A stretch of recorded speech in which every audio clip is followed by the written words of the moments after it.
From a crying lady to a headless horseman. Welcome to Prepa Tops. Here are 5 horror legends in 15 minutes. The Whistler, or in Spanish, El Silbón. Many years ago, in the wide lonely plains between Venezuela and Colombia, there lived a young man known as El Silbón, the Whistler. His story begins in a small farm where he lived with his parents and grandparents. He was once an ordinary boy, but as he grew up older, he became proud, spoiled, and full of anger. One night, after returning from a hunt, he demanded that his father serve him deer meat for dinner. His father refused, saying that there was none left. Furious, the boy showed that he deserved everything he wanted. In a moment of rage, he grabbed his knife and did the unthinkable. He killed his own father. When his grandfather discovered the horrible act, he decided to punish him severely. He tied the boy to a post, wiped him until his back was covered in blood, and threw hot chili peppers on his wounds so he would never forget his sin. Then he released the family hungry dogs and cursed him, saying, "You will wander forever, carrying the bones of your father as a reminder of what you have done." From that day on, the boy disappeared into the darkness of the plains. People began to hear strange sounds at night, a long early whistle that rose and fell to the wind. They said it was El Silbón, cursed, to walk eternally, carrying a bag filled with his father's bone on his back. His whistle has a terrifying secret. If you hear it close, you are safe, because he's far away. But if you hear it faint and distant, it means he's standing right behind you. Some say he hunts drunk men who wander at night, crushing their bones and devouring their souls. Others claim he appears near houses where he sends bad fathers or violent men. Even today, cowboys in the plains is where they have seen him, walking under the moonlight, tall, dim, and silent except for his haunting whistle. When the wind passes through the trees, people close their doors quickly, because if you ever hear the silbón tune in the night, it might be too late to escape from his curse. The Legend of the Chupacabra. The legend of Chupacabra began in Puerto Rico in 1900. Winter farmers for three livestock mysteriously killed.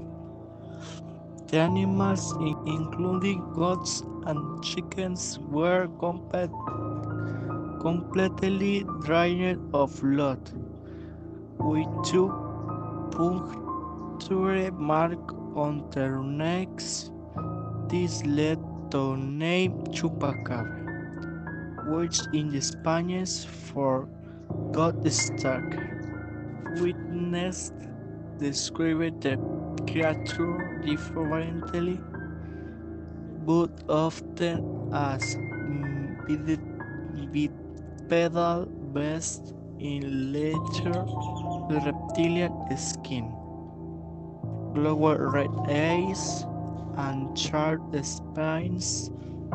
Though in fact, the story of the mysterious attack clicked spread across Latin America and the United States, sparking fear among rural communities. Many believe the myth was created for misinterpret events. with some sightings being attributed to wild dogs or coyotes.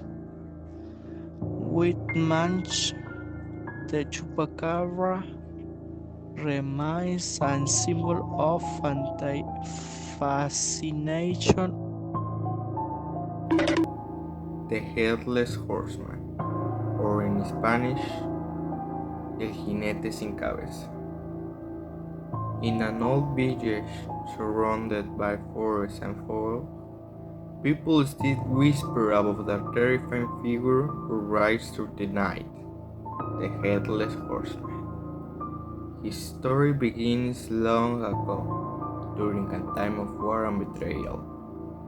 He was once a brave soldier, loyal and proud, who rode his black horse into every battle. One night, he was ambushed by his enemies, and in a violent strike, they cut off his head. His comrades buried his body in the forest, but his spirit could not rest. He rose from his grave, searching endlessly with his lost head. Every night, when the moon hides behind the clouds, the villagers hear the sound of hooves thundering through the mist. His horse breathes fire, and the rider, dressed in a long black coat, gallops through the darkness, holding a rusty sword in one hand and a lantern in the other. Where his hair should be, there is nothing but a shadow. Sometimes people say he carries his skull in his arms, glowing with a ghostly light. He rides fast, chasing anyone who dares to cross his path. Some say he is looking for the men who betrayed him. Others believe he hunts anyone foolish enough to travel alone at night. If he catches you, he might take your head to replace his own. The villagers learn to protect themselves. When they hear galloping hooves, they must stay indoors, keep all lights up, and whisper no words. If the horseman sees light or movement, he will stop at your window, silent, waiting for you to look inside. Those who do are never seen again. Legend says that on a stormy night he rides along the old road near cemeteries, calling out in the wind. His cries echoes through the trees and deep and mournful sounds that chills the heart. Travelers who ignore the warnings sometimes vanish and only footprints remain in the woods. So, if you ever walk alone on a foggy night and hear a horse galloping behind you, don't turn around. Keep walking, keep silent, because the Headless Horseman may be closer than you think. The legend of La Llorona. The legend tells that she was a beautiful indigenous woman named Josie, who always dressed in white. One day, this beautiful woman fell in love with a man of Spanish nobility, who made her a promise of love, and she was captivated, since she never imagined that a person who belonged to the Spanish League could feel attracted to her. His visits were sporadic, because before society their relationship was not well seen, so sometimes they only saw each other when he returned from the battle.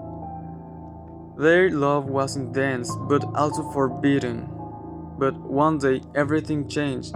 Jolson, in love, suffered a great disappointment when she realized that the man with whom she imagined a life, with whom she already had three children, abandoned her without any explication. Jolson didn't know what was happening because those sporadic visits ended. As the days passed, she heard the real reason for the abandonment. Since she found out that her beloved had moved away from her to marry another woman, desperate and invited the angry, She lost her mind, since she didn't believe that the man to who she given her love now became her greatest disappointment. The memories of the beautiful moments and his side and her children made in her feeling of revenge. So after a lot of crying and suffering that disappointment in love, Jolsin, feeling exploited, abused, her indignation, her rage are destructive. In attack on anger, she decided to take revenge on that man with what hurt him the most, his children. So Jolson took the three children out of the house with tricks and they walked toward an arrived river. When they arrived, she killed them and with a quick movement submerged in the water almost drowned them. When she noticed that his small body stopped moving, she let them go, and they were dragged with the river current despairing from the side. At the moment, Jolsit understood that she had done. She had ended the lives of her beloved children. She screamed in anguish, pulled a knife from her white dress, and took her own life. It is told that from that moment, the spirit of a woman was tried. Since the moment of her death, she was not allowed entry to eternal rest. So she follows a pains. She must find the remains of three children in order to rest in the peace. That is why not only in Mexico, but also Central and South America countries, there's a people who claim to have ears to hear cries, or even there are those who swear to have seen her. People say that those men who miss their children are an infantile to their women are most likely to meet her, since a humanly only man was the care of her missing fortune. The legend of La Pascualita. Some years ago, one of the most skilled ladies of the city, Doña Pascualita Esperanza, founded the bridal dress shop called La Popular in Chihuahua, where selling and renting all the dresses that she herself made quickly became successful thanks to her beautiful works. The woman had a very young daughter whose main dreams was to get married and be able to wear on the most dresses from the her beloved mother's stores. The girls fell in love with a taxi driver whom Doña Pascualita didn't like at all. She wanted the best for her daughter, but despite this, she never posed her love and accepted the relationship without disdain. They were a very happy couple and enjoyed a good life and a good future. Soon after, the man asked the girl to marry him, and she accepted immediately. Her mother, still caught in her little acceptance of her daughter's union with her boyfriend, helped them with all the preparation for the big day, creating the most beautiful and shiny dress of all that Hera had made especially for her beloved girl. Oh, the wedding day! The groom was punctual in the church along with all his family and friends, but the young woman didn't appear anywhere. She had been run over downtown just when she was leaving her mother's bridal shop, laying the ground white beautiful dress made with so much love. The girl died in tragic and sudden way. Doña Pascualita was devastated and decided that she didn't want to know anything more about her business. For many days and months, she kept the shop closed, but one day, and everyone's surprised, she returned to frequent shop. But this time, atmosphere was different and somewhat more depressing because now there was a beautiful mannequin in the my showcase if the store that gave the feeling that it was watching you when you look at it. Thanks for your attention and happy Halloween!